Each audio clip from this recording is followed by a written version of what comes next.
Good evening, everybody, and welcome to the Toon Review for tonight's match preview. Of course, it is Leeds United against Newcastle United, which kicks off at lunchtime on Saturday.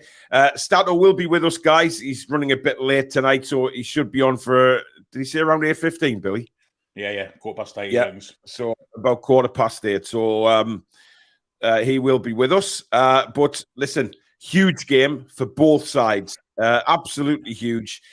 Newcastle, of course, wanting the 3 points for obvious reasons for their Champions League push. And, of course, Leeds United desperate for 3 points to, help them stay up. I mean, Billy, I don't know about you, but the way Leeds have been lately, they put up a decent fight against City, I thought. But is it too late for them, do you think? Well, if there's one thing Allardyce willing to steal into, it'll be work rate, energy, kick the ball as far as you can and chase it as fast as you can. That'll be his tactics. It's not the team to be playing when you want to point yourself, I've got to say. And a team fighting against relegation on their own pitch with a vociferous crowd like Leeds have got, hostile atmosphere, and ain't the place you want to be going. But if we can come through this and get the 3 points, then I've got no doubt that we will qualify for Champions League. Yep. Jack, I mean, it is going to be a difficult game. There's no doubt about that. It's Big Sam's first game at Elland Road, so that has to go down for something. We need to try and minimise the manager bounce, don't we? And maybe get the first goal, get the early goal. Oh, yeah, the early goal. Probably the first goal in this game probably be decided, whether it's Leeds or Newcastle. But an early goal is crucial to shut the crowd up because no doubt Leeds, they've got a good fan base. They've got a good home fan base that we have. They're known for it. Like us in Leeds are like top of the table with fan bases at home. So they've got a good atmosphere there at Leeds. And if we get that first goal, they should be shut up by then. But the first goal is crucial. And then just keep bouncing from that and don't concede crappy little goals to get them back into the game. Yeah, it is important we defend well. David says, visiting the UK from Canada. Great to be able to watch live for a change. Great channel. Well, welcome, David, and hope you enjoy your stay. Richie says, hey, guys, saying it here first, Sven Botman to score. Well, we've only been predicting that for the full season. So we'll see if anyone's going to predict him to score tonight. Chipper says, we'll be now better than stuffing Fat Sam's team in Saturday, and I ain't Fat Sam. Good evening, Stu. We aren't beating you lot. You were class against Arsenal. I take it that's a Leeds fan. George, good evening. Hi, everyone. First live in a while. Glad to be back. Jack, you're doing bits, young man. That's a compliment, Jack, I do believe. So well done. Seems like a compliment. Thank you. Yeah, it does. Paul says, hey, everyone, and mods, I do think we will win this game and we will be back to somewhere near our best. Leeds will start quick, though. Are you? I mean, Billy, it's a stupid question, really, but are you expecting Leeds to be well fired up for this from the off? Because they've got to have a good start. It depends what Allardyce thinks he needs to stay up, doesn't it? I mean, if he considers this to be his hardest game, he might be happy with the point. You don't know. Fat Sam's he's a dinosaur and he's very negative in his way. So he might settle for a point. He might put 11 men behind the ball and just try and defend. But the Leeds fans aren't going to want that. Well, exactly. I mean, would a point be good enough though, Bill? We don't know, do we? It depends where he thinks he can get his results from. I don't know how else Leeds have got. I mean, honestly, I don't know. But he might see this as his hardest game. Yeah. Allardyce is hard to read. All we know is he's going to be old-fashioned hoof-it tactics. But it's whether he goes for it from the start or he tries to. Because at the start is when they should be the most dangerous, with the fans right behind them. It's up to us to keep them quiet. But with Sam, you just don't know because he's a very negative manager. He can easily put 11 men behind the ball. Remember when he was at West Brom and him and Bruce went head to head? Jesus, Almighty, you know what I mean? What a terrible game of football. Similar situation, wasn't it? Similar situation. Yeah.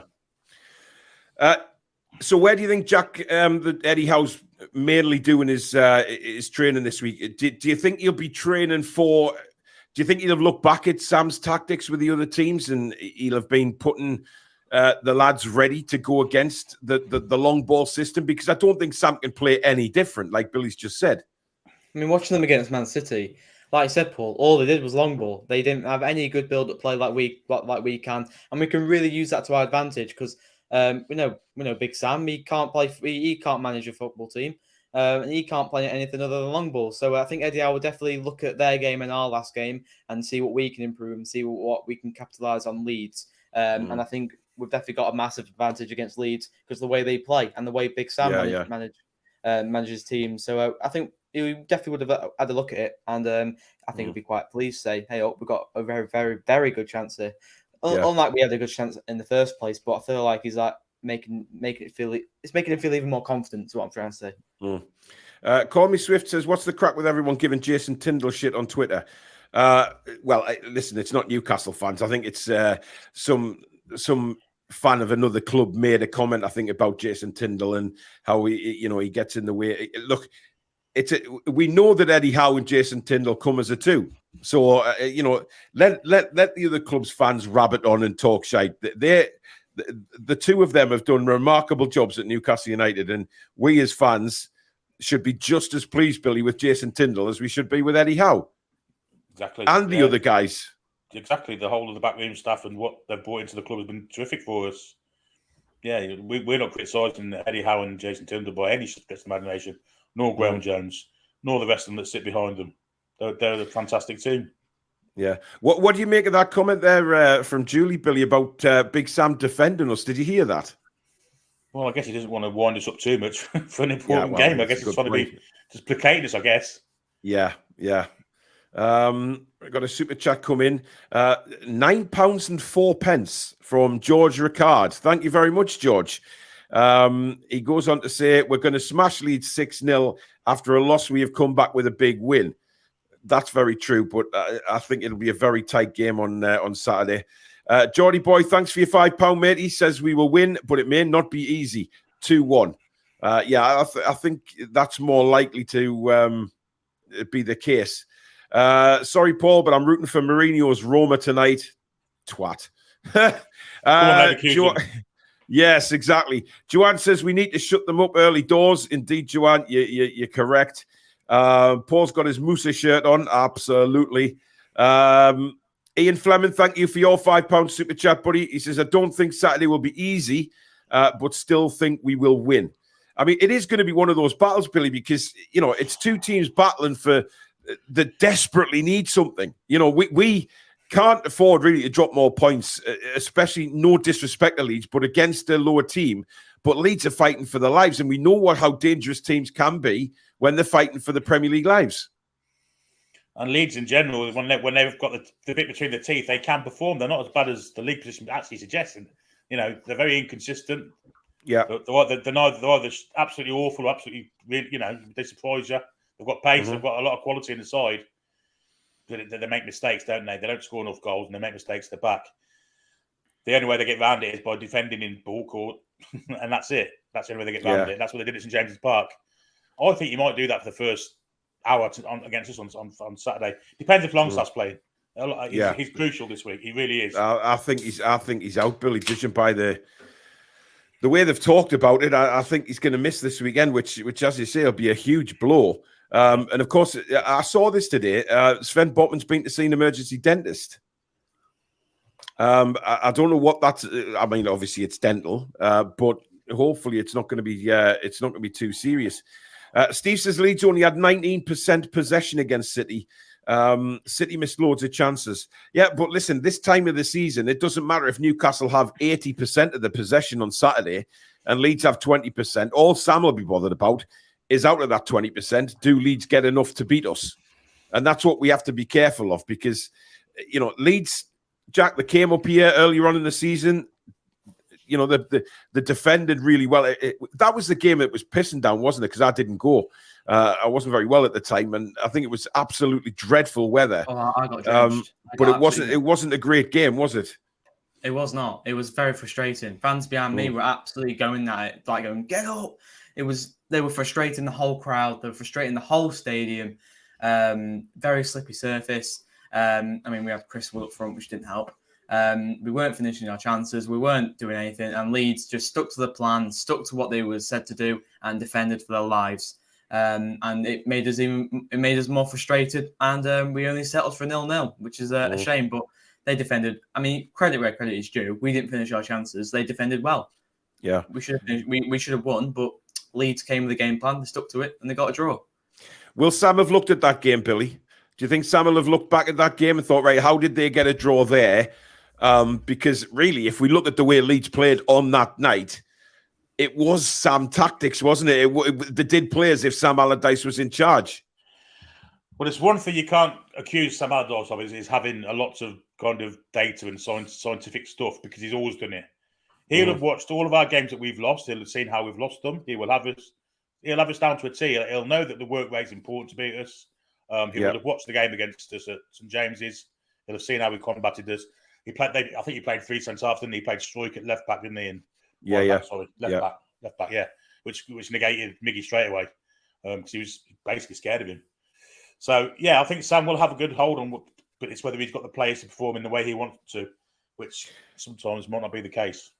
But like we said at the start there, Billy, I think, if we look and how Leeds might start the game, does he go out with fire in the bellies, telling them to get at us straight away, or does he go a bit conservative, like we know he can, and tell them, we need to shut up shop, keep them quiet 15, 20 minutes, then we start, lofting the ball into their area, we try and make things difficult for the centre-backs, etc.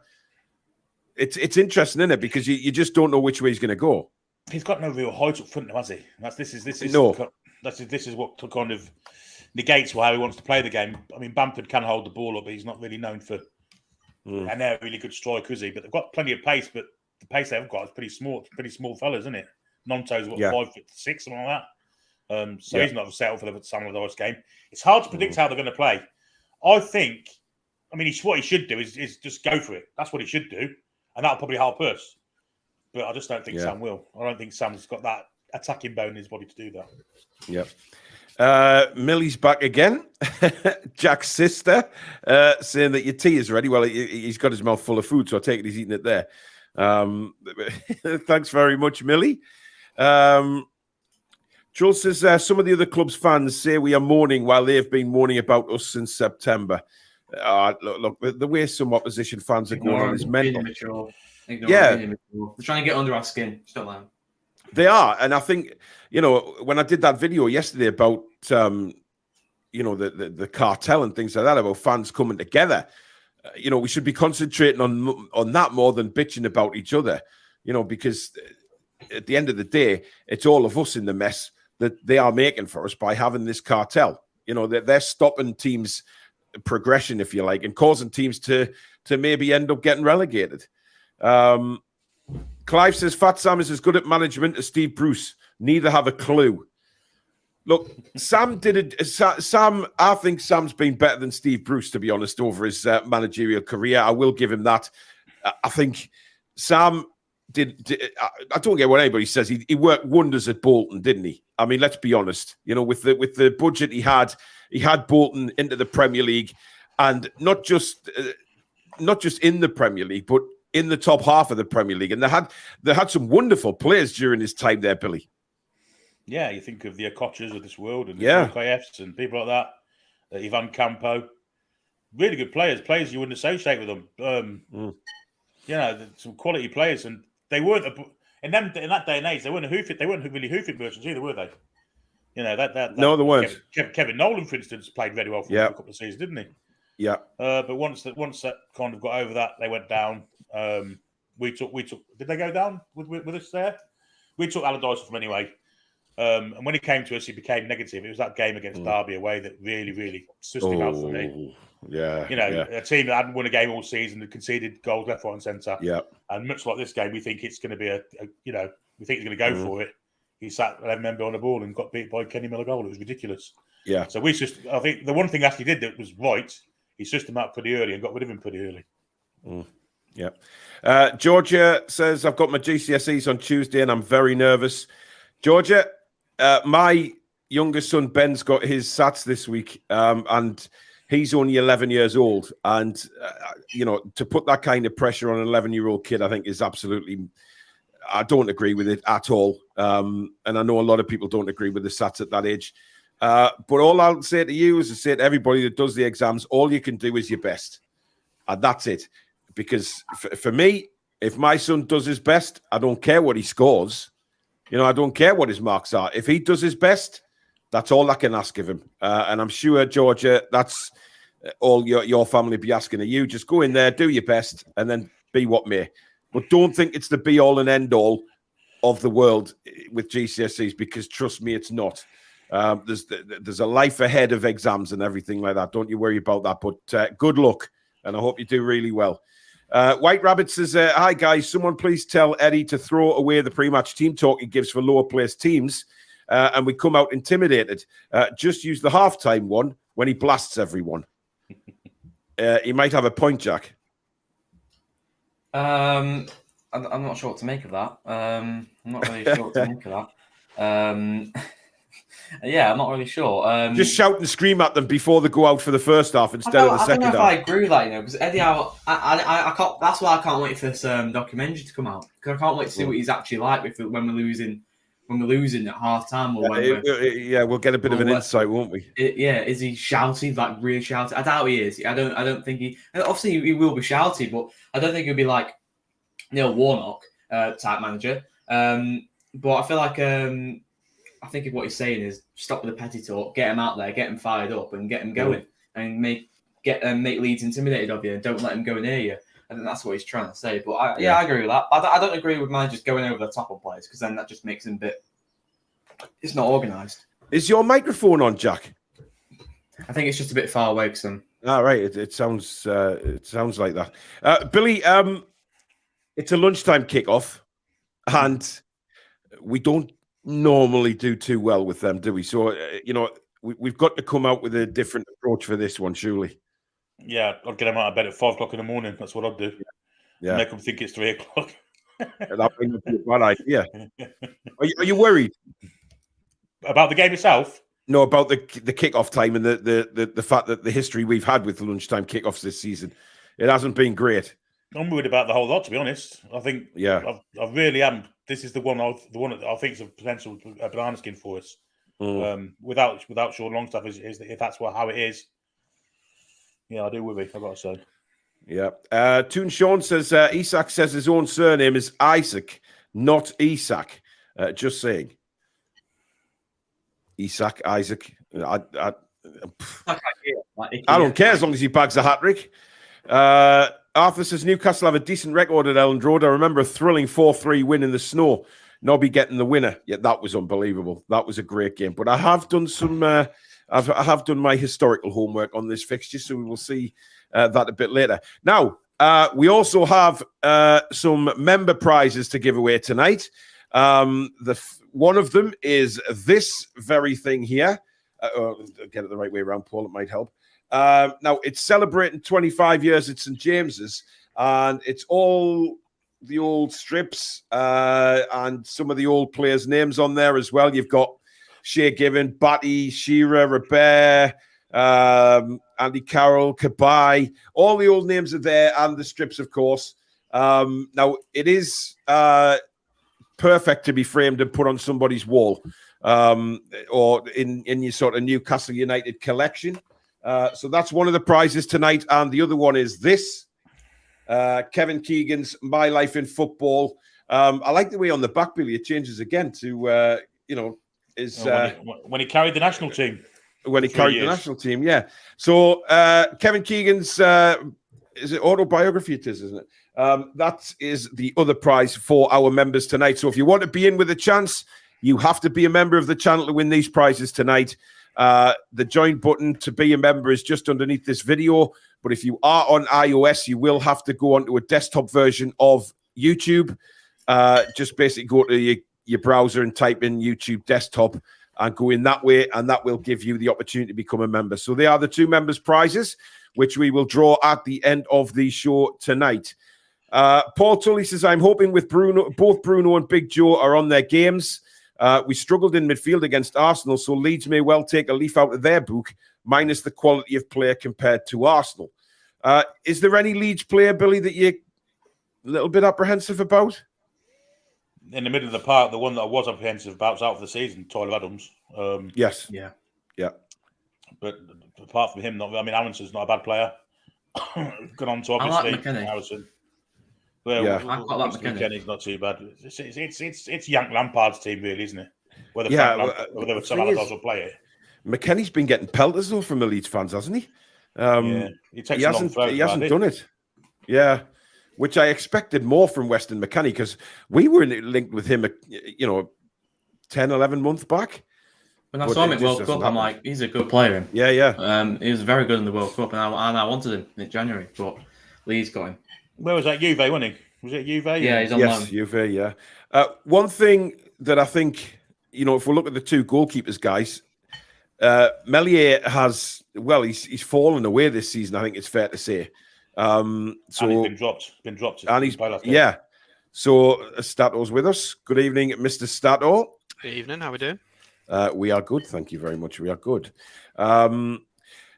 We're just talking about the goalkeepers, Alex, and how it's going to be a very important game for Nick Pope because I would expect that he's going to have a few high balls to collect on Saturday with the way Big Sam plays.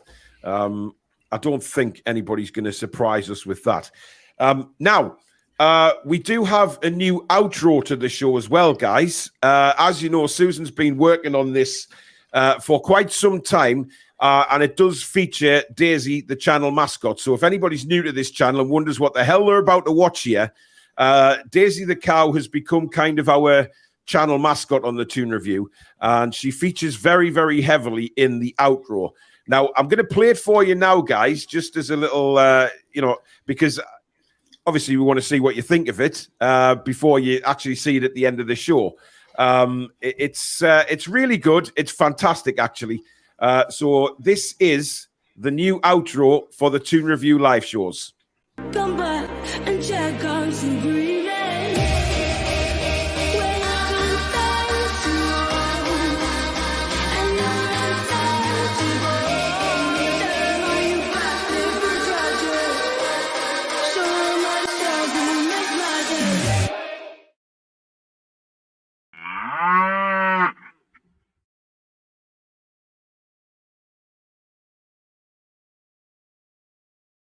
So there you go. That is the new outro to the Toon Review live shows.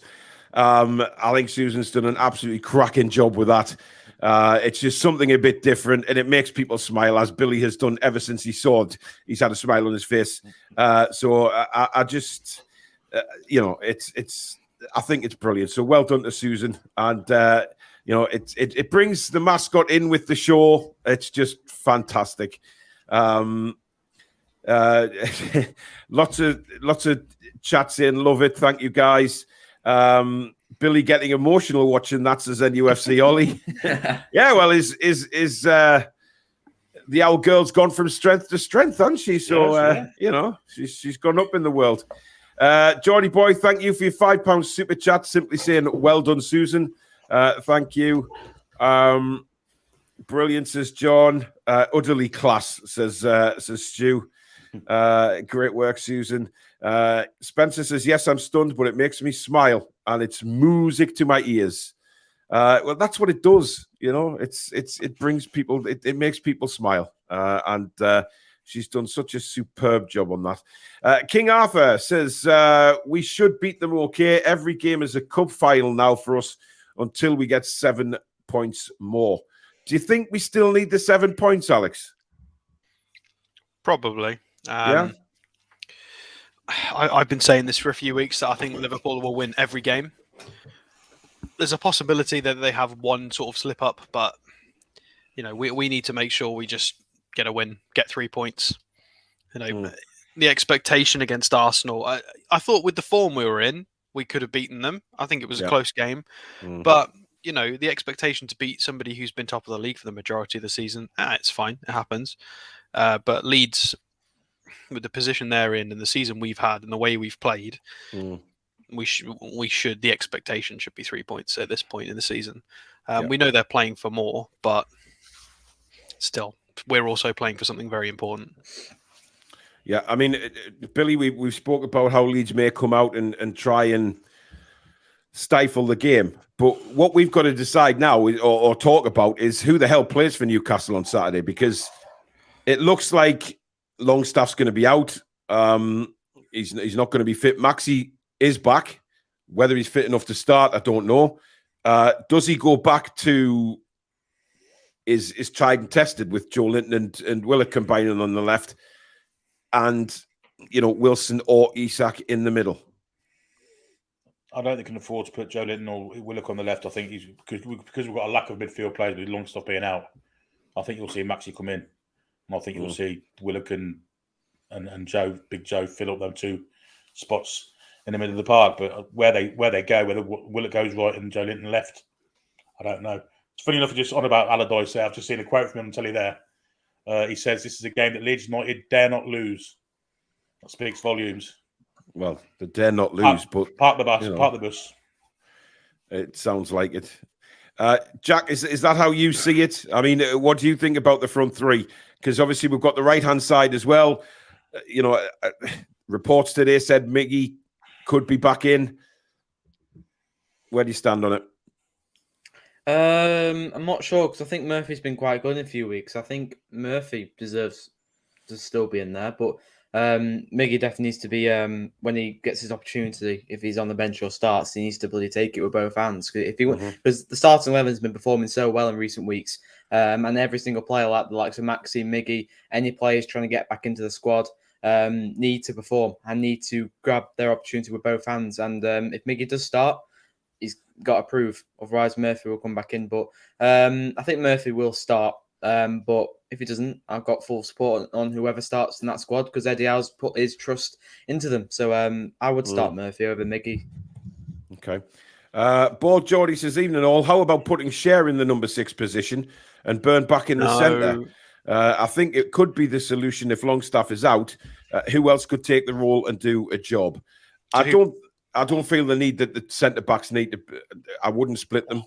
Not now. Not now. Botman and Burn as the centre backs and pushing. No. Play Colaccini then. No. Do you remember that one? It is just a suggestion, Alex. It was an interesting suggestion under Steve Bruce when we had no quality, because Cher we knew he was far better than anything else our midfield was producing. At this point in time, no, absolutely not. It was a possible idea to avoid relegation under a terrible manager. It's not an experiment for pushing for top 4. We're beyond that now. Yeah. JP says Liverpool, I'd reckon, are likely to drop points somewhere rather than not. Well, I've got Leicester away, Villa at home, and Southampton away. I don't think that. Southampton away, last game of the season. Southampton will be down. They've got nothing to play for. So that could technically be a banana skin, because we know what they're like when, look at what we did to Tottenham on the last day when we went down. The pressure's completely off. You just play your game. And I think Villa could be the stumbling block for Liverpool. Let's just hope that Villa turn up and play like they did against us. They've dropped off the past few weeks, and they could be on the beach ball then. Dr. Rockter says, hi guys, Isak has to start for me. Niall says, as much as I love Big Joe, he can't play Longstaff position. Well, he's not comfortable there. He's definitely not comfortable there, Alex. I think he can play Longstaff's role, but not position. He doesn't look very comfortable on the right side. We've had this conversation a lot recently. And he's been a left-sided dominant player ever since we got him from Hoffenheim. He's always been favoured on that side, whether it's been as a striker, as a winger, or as a midfielder. He's always kind of veered to that. It's a bit of an odd one, really, but you would think that players could kind of play their own game regardless of where you put them to a point, but he just does struggle on the right hand side. So I think he could play his role but not his position. Arthur says Wilson starts for him, ASM left, Miggy on the right, and get their fullbacks booked, then bring on Isak and Murphinho. You are a madman.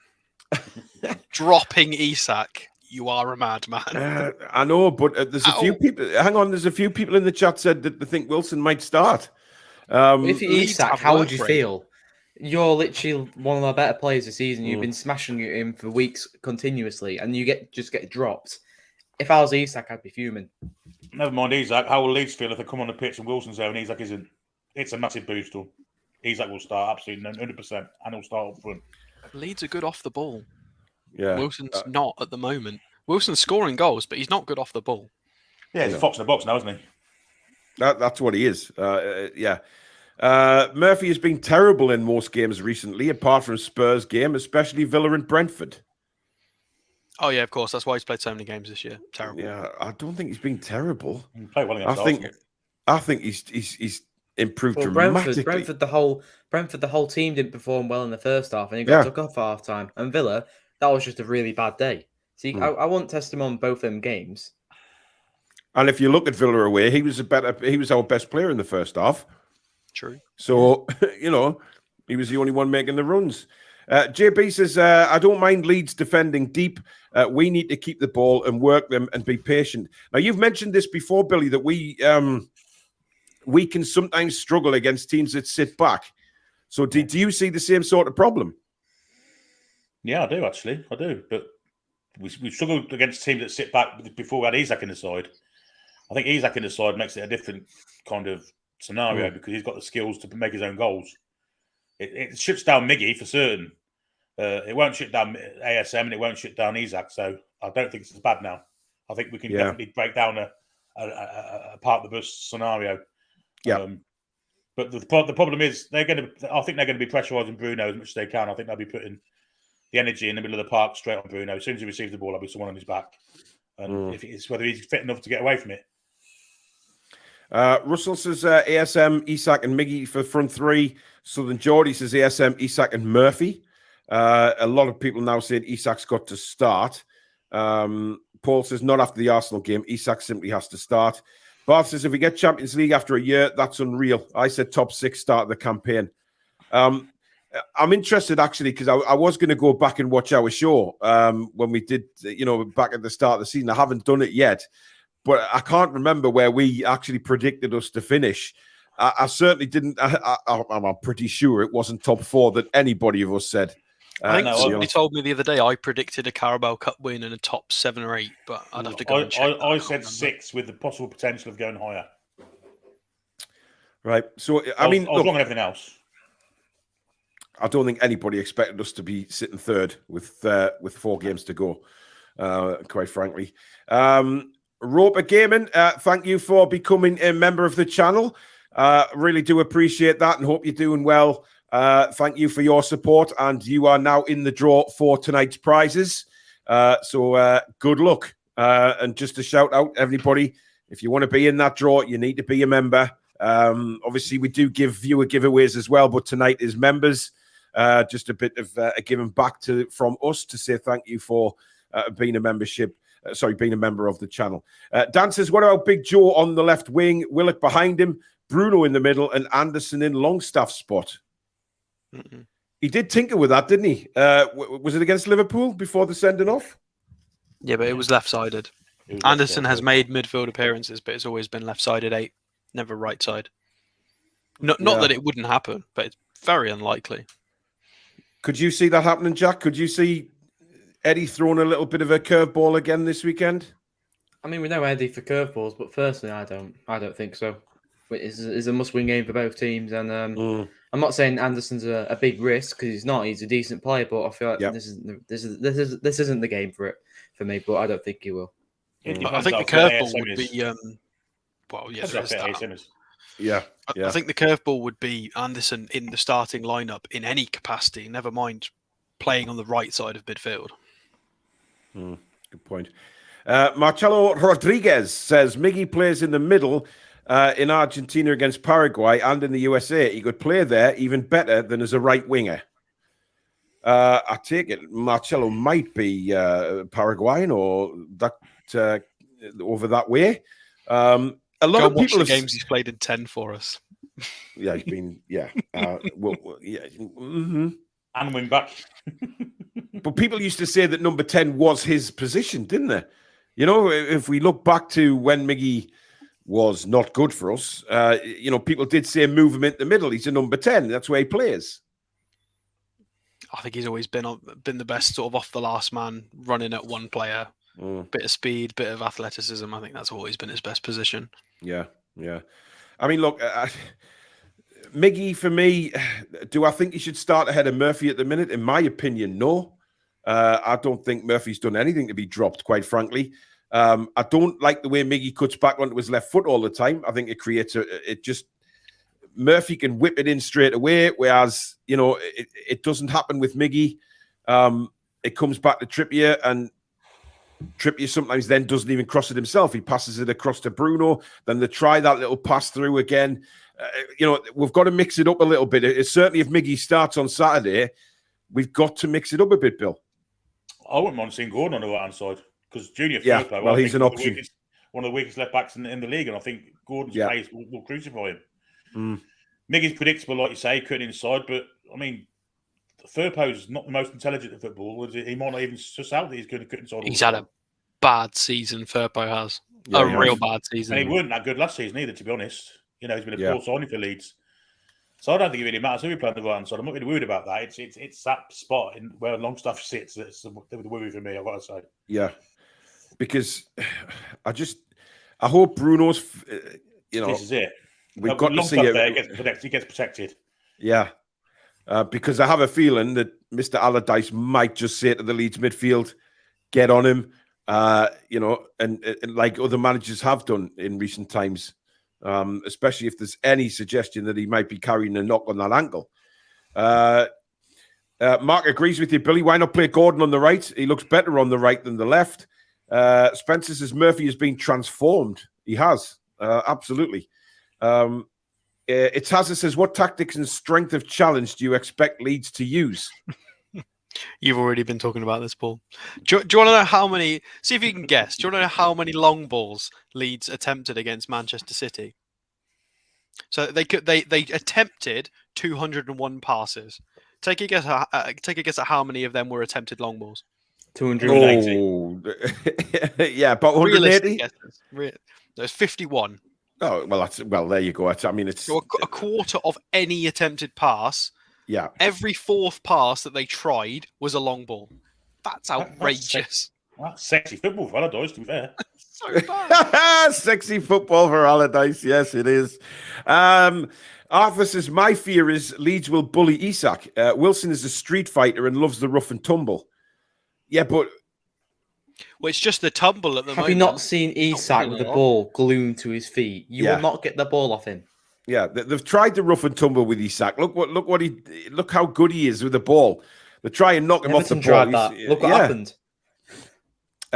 Magpie Crypto says, if Leeds sit deep, this could be a game for Anderson. A lot of calls in the chat for Anderson to start or play some part in the game. I don't think he will. I don't understand why, though. Because he's known for unlocking deep defenses, is he? No, not at the minute. I mean, he's a great player, great prospect, but I don't. You got to explain that. But when does his time come, Alex? I think that's what a lot of people are saying. You know, how long do we keep going on about Anderson being a prospect? When does that all change to see what he can actually do? I mean, he hasn't had a good run in the side yet, has he? Next year's going to be a lot easier. We're going to have far more fixtures. He's going to get a lot more game time. Spencer says Bruno to Isak and let him cut it open to feed Wilson. It didn't work against Arsenal. It did not work. Adam says it has to be ASM, Isak and Murphy up front. Wow. Okay. Some people going for Isak. Spencer says, I said the same as you, Paul, 7th. Yeah, I thought so. I thought I went with 7. You know what it is, though? I mean, look, we were never to see what I mean, if somebody had came to us and said in the chat, I reckon we're going to be 3rd with 4 games left, guys, challenging for the Champions League, I think we would have all thought they'd been having an absolute story. So, but it, you know, it's just incredible. And the cup final, let's not forget. You know, it just, I mean, Alex, you did say Carabao Cup. We didn't win it, but we got to Wembley. I don't remember saying that, but apparently I did. I remember, yeah. I think Danielle did as well. Yeah, I think so. I'm pretty sure. But then again, Julie J says, if I remember correctly, most of us predicted 6th, 7th, or 8th this season. Just as long as we got in the top 10, that was progress. I think a lot of us were down the same sort of path, that top 8 was the goal, but more could be achieved depending on transfers and kind of how it goes. I think that was the theme of it. And obviously we hit the nail on the head with we did achieve a lot more. We got the transfers right, and we've pushed on a lot more than 8th. Geordie boy, thank you very much. Don't forget to hit that like button, guys. It is so important to this channel for the likes. And a massive thank you to all the new subscribers over the last couple of days as well. Thank you so much. We are less now than 700. We are less than 700 away, guys, from 20k. Which is fabulous stuff. It is moving along very nicely. Tom says, Paul, I think you said you'd get a tattoo of Adam P if we qualify for Europe. Yeah, he did. I remember that. Oh, I'm sure you did. Yeah, I'm sure you did. No, I did not. Having said that, I'll gladly get it. Adam P on the left cheek and Daisy the cow on the right cheek. Well. No, Billy's Billy. If we qualify for the Champions League, I'm going in the fucking middle, you've got no chance. Yeah, no, I think that would be a bit painful, Billy. Jesus Christ. No, I listen. Alex has promised to go blonde when we win something, and he was very, very close to doing that. I definitely will. Who scored, Billy? I said Alkmaar. No! You know he's in goal for them, don't you? Matt Boyer, newspaper Brighton. Is he really? The Aussie. Sounds like Jack's dog's unhappy about that as well. The momentum bar, West Ham have had all the games so far, apparently.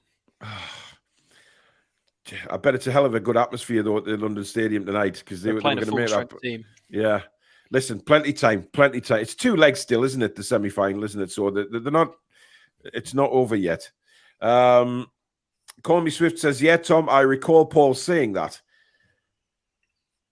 Alan says, I'm gutted. My computer froze up and I missed Daisy. Well, you see her at the end. You'll see her at the end because it's our outro now. Team right now. Mourinho's Roma against Leverkusen. Yes, that'd be a great game. Yeah. Michael Oliver's reffing it as well.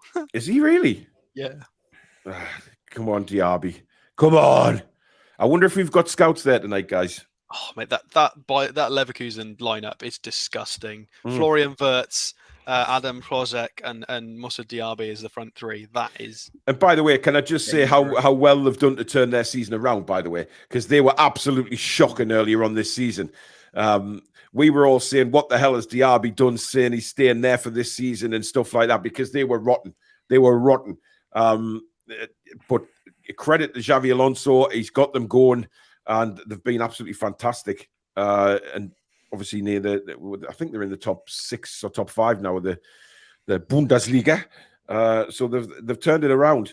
Ian says, just realised the other day, if the Borough and Mackems get to Wembley, we'll all be in London. Yes, yes. There's a lot of people already made quite a lot of that, Ian, to be honest. It will be very interesting for the Met Police, shall we just say. It could be one of those where they send some of Northumbria police down there as well, just to help out with the numbers. We've seen that before. But this is, I mean, all 3 in London. Oh my God. I don't think I'd like to be around London with it. I mean, it'd just be mental, that. I mean, you can just imagine that. Sunderland would hate it more if it was Newcastle playing Chelsea on a Saturday and Coventry playing them at Wembley. They hate Coventry nearly as much as they hate Newcastle. Do they? Oh, God, yeah. Why? Because Coventry have sent them down about 3 times. Jimmy Hill, of course, is the devil to Sunderland supporters. I mean, last time they played at before this season, 3 years ago, when they played at the then Rico, there was actually drunken Sunderland fans arguing with a statue of Jimmy Hill. Honest to God. He delayed a kick-off years ago and got them sent down. Well, they were probably rampantly chasing after the pigeons and seagulls. I mean, you probably don't get many seagulls in Coventry, I would imagine, Billy. Strange enough, you do, yeah. You do, actually. Yeah. Just they come in land, don't they? They come in land, seagulls, when it's bad weather. So there's a bit of David Attenborough for you on a Thursday night. Right, Alex, have you got your tactics board there? I have, yeah. Let me just... By the way, Daisy, while Alex is doing that, Daisy's got a message for the Newcastle United women's team. We are the champions, my friends. There you go. Just a quick message to Becky's team. Of course, champions. Brilliant performance down at Barnsley. I have to say, though, the pitch was absolutely horrible. I've seen highlights of the pitch was just disgusting. It didn't look like it had been cut in about 6 weeks. It was terrible. But again, more so has to be said for the girls' team for the way they played, and they had to go out and win the game, and they did exactly that. Fantastic celebrations, brilliant photographs, and just wonderful all round. Ian says Trippier has got to improve his crosses and free kicks. What about corners? Well, I think that's what he means by the corners and crosses are different, Alex, as you pointed out the other night. Marcello's back again, says you could watch Miggy in Lanús or Cerro Porteño or Atalanta. Atlanta, not Atalanta, of course, because that's Italian. Playing in the long staff position in the 4-3-3, not just as a 10. He obviously watches a lot of Miggy. That was a very long time ago in a very different league. And they were very difficult team names to say, by the way. I'd just like to point that out. Thank you, Marcello, for putting me through that. Right, here we go. Stats board. Take it away, Alex. So, this is the team that played... is this the team that played against Man City? I think it was the team that played against Man City. Let's have a look. Yes, it is. I don't think I've got it quite right. Christensen, Ayling, Harrison, Forshaw, Nonto, Bamford. What have I done differently? You've got... I got Rocker in. Yeah. Harrison played there. I think it was a bit more... Was it like that or something? I don't know. It was something like this. It was nonsense anyway. Whatever they did, it was something like this. A very different lineup to what they played against us earlier on in the season. Two completely different centre backs, a lot of different personnel. Obviously, they've got a lot of injuries. You know, Tyler Adams is out. Dallas is out as well. They've got a lot of issues. It is just going to be hoofball time. It's going to look something like this. Although I would imagine one of these midfielders is going to be dropping in. It's going to look like a very crazy low block at times. I would expect to see Bamford as the furthest forward quite a lot, with either Harrison or Nonto like waiting to spring on a counter attack if possible. It'll be a variation of this. It's definitely, we can have a go at this. We really can, because I would say they're going to be quite compact. Firpo and Ayling are definitely to be had at. Depends who we start out wide. Obviously, that's been the topic of our conversation so far. Apart from obviously Longstaff's position, it is who's going to play out wide, and whether it's Isak or Wilson isn't as much of an issue. It's more about who the wide player is going to be and how we're going to play with inverted wingers. Mm-hmm. So let's go and have a look at the actual game I was just on about. So this is what they played the other day. So it was this formation, all the attackers dropping atrocious ratings, all four of the attackers also being substituted with Rocker to try and get some fresh legs, mix things up. Abysmal ratings at the back. Weston McKennie put in the best performance with a yellow card somehow, but he's a decent player. He's a good player. He needs to be respected. We do have to be careful of Harrison and Nonto on the counter-attack. Harrison is probably their most I like Harrison. technical player in terms of his crossing ability, a bit more intelligent. So, you know, he is capable of putting, you know, if he messes up for most of the game, fine, but he's capable of putting one ball on the head of Bamford. Like, he can do that. He's got the quality. Yeah, we've got to be very careful of. He can put it on the head of Bamford, Alex. But well, Bamford's got to score it, yeah. He's not the best. There is. In fact, he's shite. I mean, this is not a stable back four. Sorry, I'll go on, reversed. It's not a stable back four at all. I think you had Struijk, who's there, played in the previous fixture. You had a lot of different players. Obviously, Sinisterra's still out, so that they've got a lot of issues. So this is the game against us previously in the season. Yeah. So this is what we went with. We had Chris Wood up front, so you can be forgiven. If we'd have had Isak, we might have won this bloody game. So this is basically us without Isak. That's all it is. This is quite a familiar lineup for us. And obviously they had a completely different team. They got Tyler Adams back in, Robin Koch, Liam Cooper. They got Struijk in. They had a different goalkeeper in Meslier, and who actually had a if great I remember game. if I remember the game, Billy, Robin Koch was really hard to get past that game. Yeah, and Struijk on the left-hand side. He was. I don't think Miggy went close to him, really. Well, the keeper dropped an 8.5 with the yellow card, so he had an outrageously good game. Did nobody pick up on that joke there? Did nobody pick up on that? Nope. The Liverpool centre half, you mean? No, Robin Koch was hard to get past. That's Robin, not Robin. Move on. So the goalkeeper managed 4 saves from inside the box. He had a great game against us last time. Prevented pretty much a full goal on his own. He had a great game. Obviously, he's fallen off a cliff recently in terms of performances, not literally. So let's go and have a look at Leeds in the Premier League. Here we go. Right, so stats is going to be a little bit... Rodrigo with the 12, well done. Stats are going to be slightly irrelevant because Big Sam has taken over. So basically, anything we know about Leeds, you might as well just rip it up, throw it out the window. It makes no difference. Well, average long balls will rise. Well, yeah, I mean, maybe not over for the season view, but so goals conceded per match. He's got 4 games to do it, Alex. So the other 32 amount of balls lost over the stands. Yeah, exactly. So this is the big one here. Goals conceded per match, 2. They are bottom of the league for goals conceded. We are top of the league for goals conceded. Oh, God, we're joint with City now per 90. Oh, they're catching us. We need to try and finish first in that. So, this is nailed on for expectation-wise. We've got to be winning this game. Clean sheets, right down in 19th with 5. Expected goals isn't terrible, though. 44.9 in 12th, middle of the pack. And they are middle of the pack for a lot of other things. Big chances created, big chances missed. Shots on target it's not great, but it's not awful.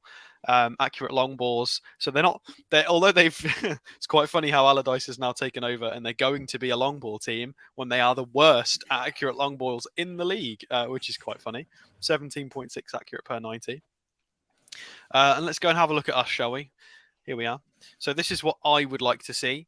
It doesn't mean it's what I'm going to predict later on when we do the predictions, but this is what I personally would like to see. I want to see... I was toying with the idea of whether it would be Miggy or Gordon, but I just think any of those front 3 are really, really, really dangerous if they get the ball. And it's going to be hard for them to know where to shift, where to double up, what runs to block, where to intercept, because either of those 3 are capable of going on a run 30 yards and beating 1 or 2 people. Gordon's pace, Maxi's pace plus skill, Isak is just incredible. Any of those 3, if they get enough space to run into, are going to be frightening. So I want to see that front 3. I agree. I want to see Gordon on the right, but it doesn't mean I'm going to predict this necessarily. And then I assume that this is how the midfield's probably going to line up, in my opinion. So we'll go back to the Leeds. Yeah. I'm not scared of this. If we don't take 3 points off this game, it has been a failure. We should be expecting to beat somebody who have been as poor as Leeds. We really should be. I know recently I've said we can't expect to beat everyone, but this is one of those games where, if we don't win, it will be even a draw is frustrating. We've got to be beating Leeds. They're poor. They're a poor side. Well, yeah. I mean, it's no disrespect. You Leeds fans in the chat. I mean, we're not being derogatory. I think you'd agree that Leeds have been very, very poor this season. Leeds have some good players. Don't get me wrong. Very good players. But as a team, they just haven't gelled. And is that down to the manager? Is it down to the players not believing in the manager's philosophies? I don't know what's going on at Leeds. Well, all it takes though for this squad is for some of the lesser players to have a good day, and then McKennie, Harrison, Nonto to suddenly turn up, and this becomes a really hard game. Yeah. Because when on their day, they are Premier League quality. They've got some great players. We've just got to make sure we don't let them turn up and we dictate how this game goes and we control it. I mean, look, I don't know about you guys. I don't want Leeds to go down. I was really pleased when they got back into the Premier League. There's other teams I would quite like to go down rather than Leeds United. Everton.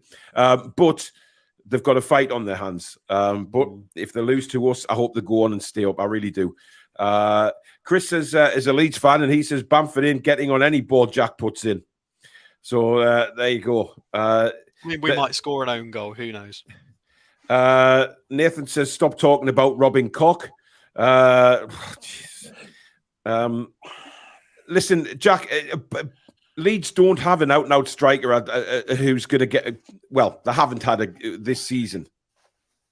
They haven't, and that's Well, what they haven't, Jack. You can shake your head, but they haven't. They haven't had a goal scorer this season. I'm not Jack, but go on. Yeah, I'm asking Jack, but you were shaking your head. I know they haven't. Yeah,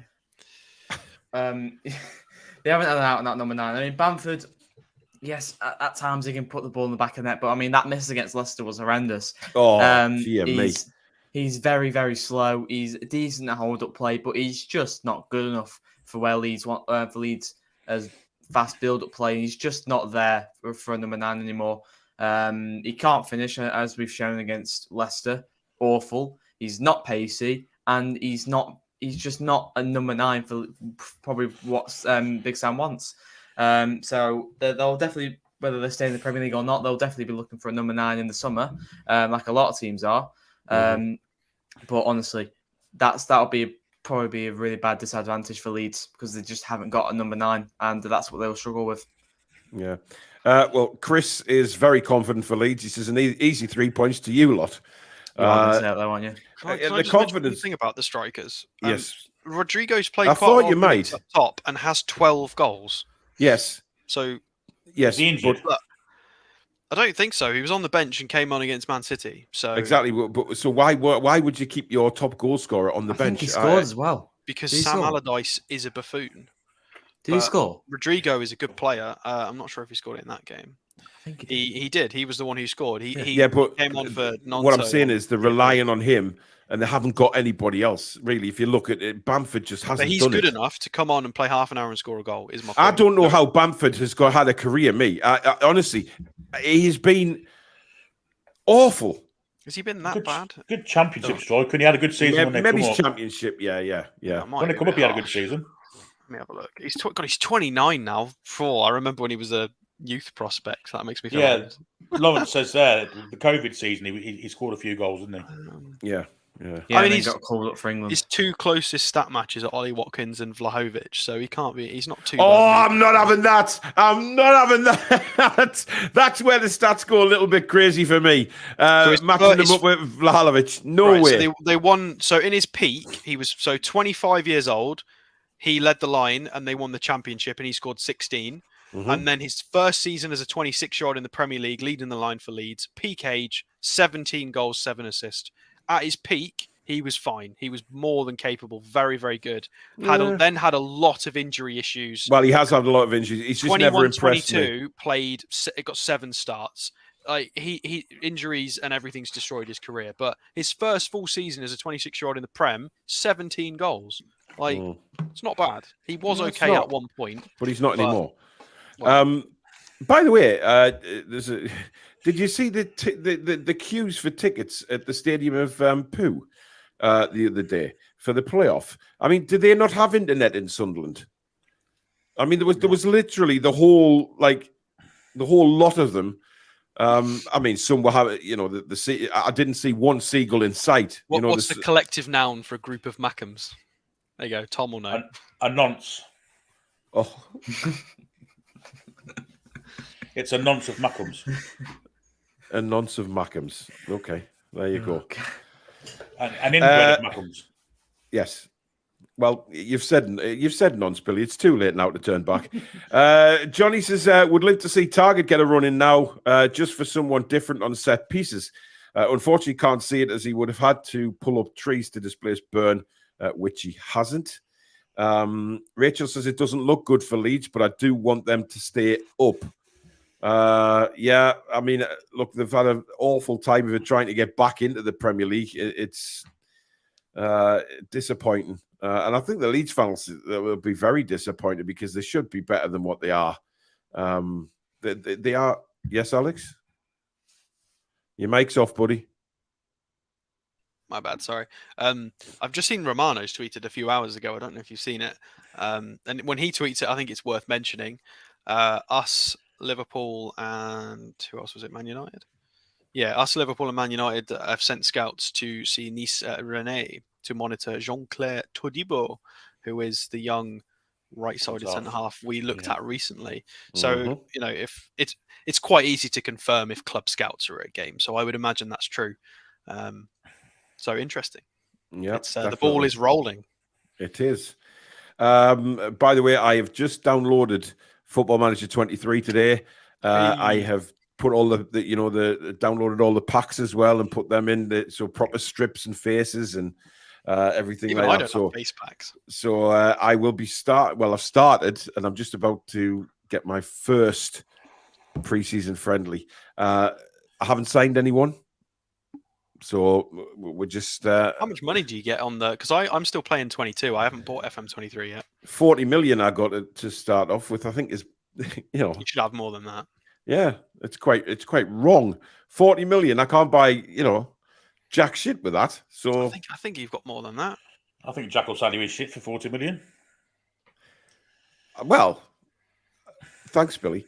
I just think 40 million, considering it's got us as one of the richest clubs in the world now. And then in the beta, it was like 120 million. You started with an FM23. It ain't that now. It's 40, mate. I've just started. Trust me, I've got 40 million quid. It's fine. And You I can think stagger the deals over like a few years. Just do a Chelsea. Absolutely. Guys, we have nearly 850 people watching tonight, which is wonderful stuff. Thank you for spending your evening with us. Please do hit that like button. It is really, really important to this channel that we continue to get those likes. And of course, if you're new to the channel, like what you see, hit that subscribe button and come and be part of this wonderful community we have here. And of course, the notification bell, which will let you know when we go live or upload any videos. And of course, you can donate to the channel if you hit that $sign at the bottom of the live comments. So thank you in advance for that. And don't forget, tonight, in around 10 minutes, we are doing the members draw. So if you are a member of the channel, you have an opportunity to win either the Kevin Keegan book or the 25 years of St. James's celebration thing with all the different strips on and stuff. So it's a couple of really good prizes there. But before we do our predictions, Billy will let you choose. Do you want to go old school or new school with Daisy? Old school. You want to go old school? Here we go.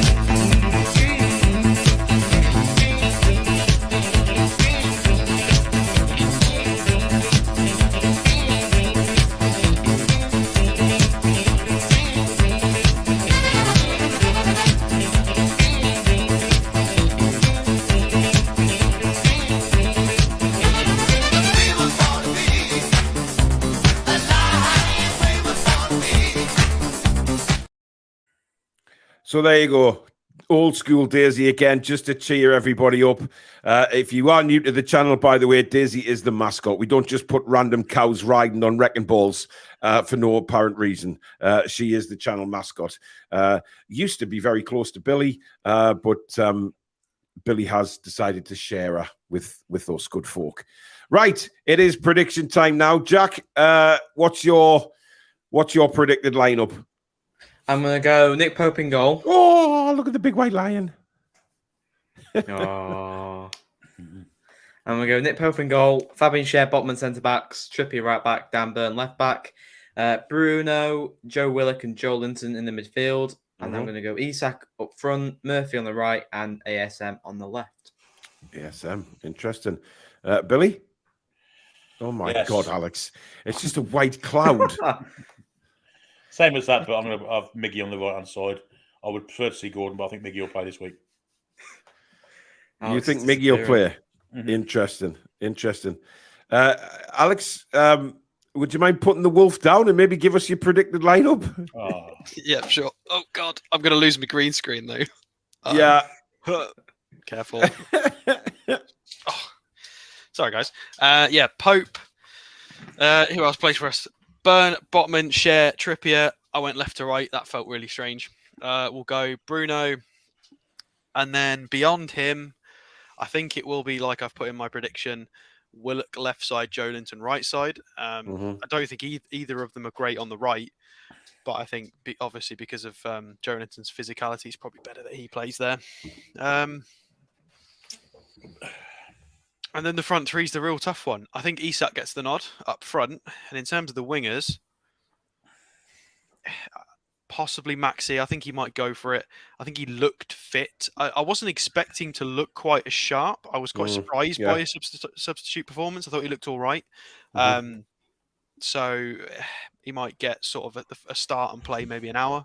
Yeah. So I'll go with Maxi left and right side. I think probably just Murphy.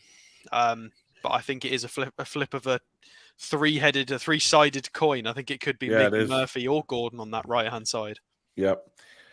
I'm going for same back five, same midfield. Up front, I'm going with Isak. In the middle, on the right,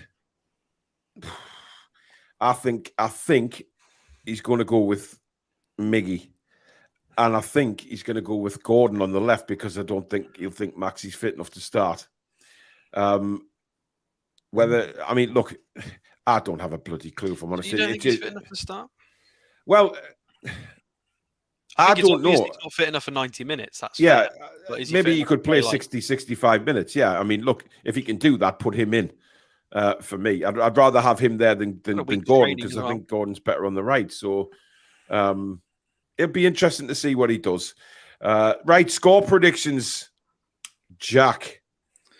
My streak has ended, ladies and gentlemen. My streak has ended. Very sad. So I'm going to have to predict something new. These lunchtime kickoffs, I know we haven't been very good this season. Lost 2-0 to City, 3-0 to Villa. So it's really not worked in our favour. I'm not feeling as confident for this match due to the time of the kickoff. Slight confidence, slight nerves. But lunchtime kickoffs tend to be low scoring. So I'm going to go a 1-0 win to the Toon. And who's going to get the goal? Isak. Right. Billy? We did beat Leicester, of course, on a lunchtime kickoff away from home. Yes, we did. A fellow relegation rival of Leeds. I think they'll hit the low block, we'll break it, then they'll try and hit us on the counter, and we'll just kill them. I think we'll take the lead after about 10-15 minutes, and I think we'll win 3-0. And who's going to get the goals? I'm going to say, I think Maxi will get one, I think Isak will get one, and I think it's time for Trippier to not win in. Coolio. Alex? I don't believe in this lunchtime kickoff nonsense. I think it's all coincidence. I don't believe in historical results, time of kickoff. I think it's stupid. I think there is a difference in individual player to player. There might be a player who's good at playing at 12 versus 8 p.m. That is a huge difference. But in terms of the whole squad, no. I think it's coincidence. It's nonsense. It's not a real thing. I think we'll win 3-1. I think they'll score an annoying goal. One of those long balls will just bounce the wrong way and Cher will misread the flight or something annoying will happen and they'll get one. And then I think we've just gotten too much. I think we should have scored 1, maybe 2 against Arsenal. We were unlucky not to. And we won't be unlucky for too long. These will start to go in. So as they did, 13 goals in the previous 3 games before the Arsenal game, I think we'll score 3. Isak. Yep. Isak will get 1. I could see Murphy sneaking one in somehow from somewhere because he just always ends up being the last man on the phase of whatever we've done. We'll start a play and it will go through 3 or 4 players, and Murphy's the lucky bugger that ends up on the end of it every bloody time. He's had so many goals put on a plate apart from his big hit, obviously. Murphy, Isak, and I'm going to drag it out. I don't know. Don't say it. Don't say it. I'm going to go with Bruno because he's been hitting like one shot a game. While, has he? Yeah, he's been trying those 25-yarders. He'll hit one of them sweet at some point soon, I think. He can do it because we saw it at Brentford. Yeah, absolutely. Listen, I'm going 3-0 with Billy. I think we will be too strong for them. I think they may come out. The crowd will make a lot of noise. They may try and make things difficult for us early doors, but I think our fitness will tell again, similar to what happened at Everton, really. Once they've had the go, they've run out of steam, we will just come to fruition and batter them 3-0, I think. Isak will get 2 goals and Botman will get the 3rd. Well, somebody has to give Botman a chance, don't they? I mean, out of the 4 of us, we've got to give Botman... Somebody's got to give Botman to score. He's got to score!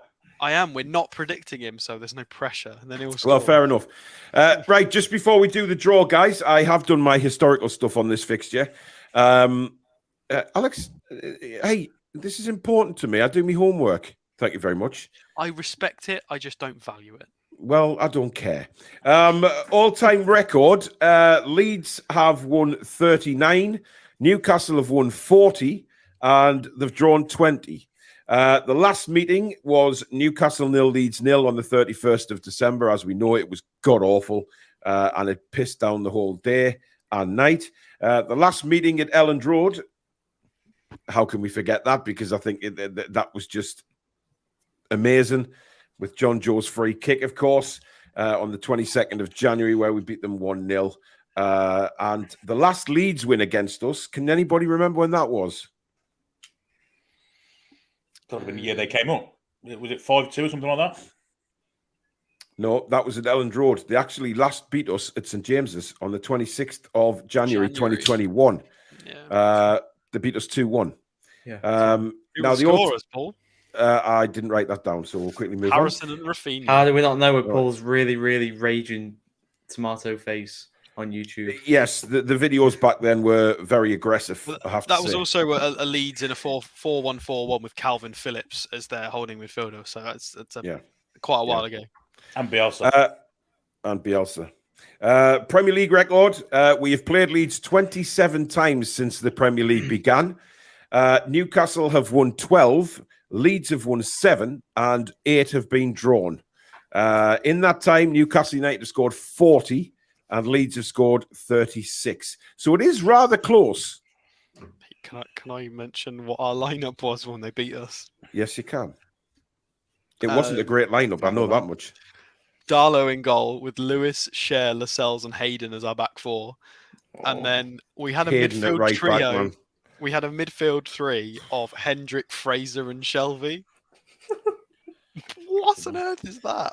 And then the wingers were Miggy left, Murphy right, and Wilson up top. I mean, Hayden at the back is just criminal itself. Hayden is a right back, yeah. Yeah, well, Steve Bruce did that a lot because Fraser is a 10.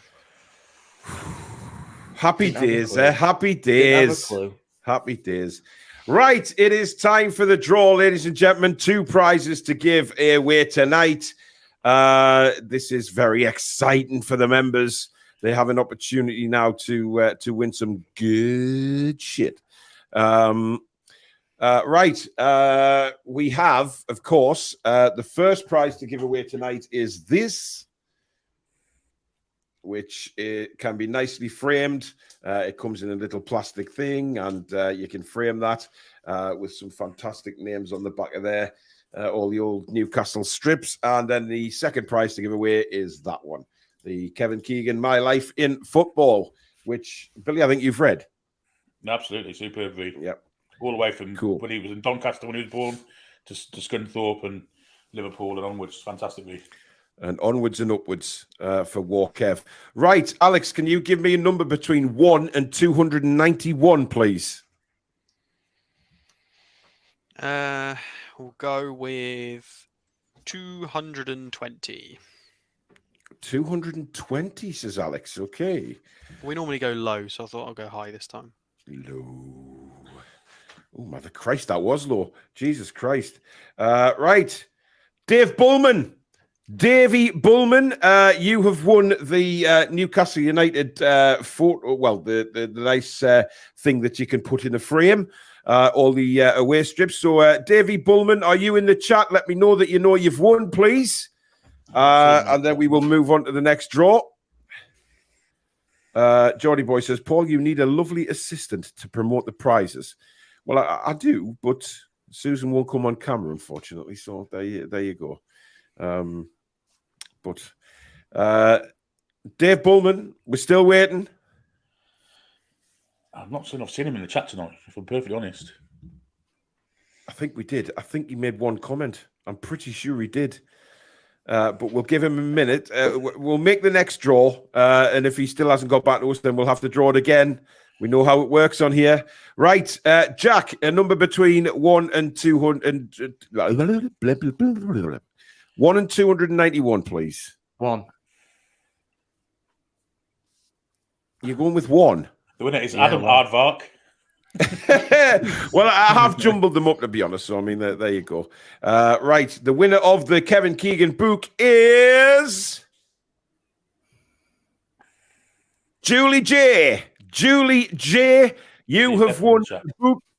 Yeah, I've seen Julie in there. Well done, Julie. So let me just know that you know you've won, and you know that you have to send me the address where to send Kev's book. We still haven't had Mr. Bullman in the chat yet. I'm sure I saw him earlier on. I'm pretty sure, but yeah, Wobby Farmer says he chatted with him earlier. Probably. Right. Well, there is. Happy days. Thanks for that, Paul. Dave, email address is at the bottom of the description for this video. Fire over an email with your address, please, and we'll get that out to you. Julie J says thank you. You're very welcome, Julie. So Julie knows she's won. So send me an email with your address, please, Julie, and I'll get that off to you as well. Brilliant. Right, we do have some more prizes to give away tomorrow night. We'll do some viewer prizes tomorrow. So join us straight at 8 o'clock for TTR Friday. We'll tell you how you can win prizes there. We do have the big fat football quiz, of course, as well. So, you know, we know how angry that makes quite a lot of us on a Friday night. You know, I've got a prize to give away as well tomorrow. Have you? A Stadium of Light concert. Cyndi Lauper's doing a gig in the summer, specifically to do a hit. Girls just want to have fun.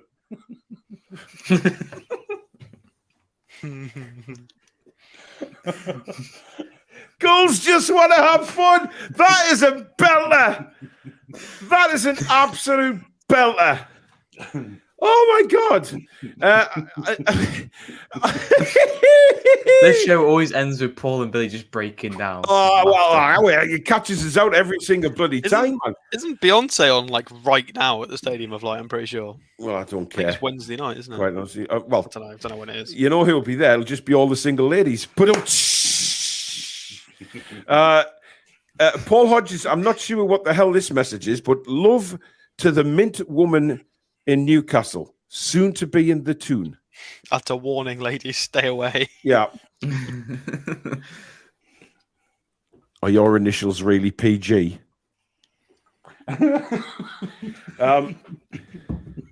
Anyway, that is it for tonight's show, guys. Thank you very, very much for joining us. Brilliant viewing figures again. We really do thank you for that. Please hit the like button on your way out before you slam the door shut. And of course, if you're new to the channel and like what you see, please do subscribe. Be part of this amazing community and hit that notification bell, which will let you know when we upload or go live. Follow us on all the socials, Twitter, Instagram, Facebook, TikTok. We do have a Discord page as well, which is some great chat in there. But thank you to all the memberships and super chats tonight. Thank you to everybody out there for watching. You're absolute legends. Brilliant again from the Mod Squad. Loved you all. And thank you to Jack, Billy, and Alex as well. And we will see you for TTR Friday at 8 o'clock tomorrow night. But here is the new outro, and we'll see you tomorrow. Take care, guys. Well, that's his. Go on, Daisy. Come back and check out.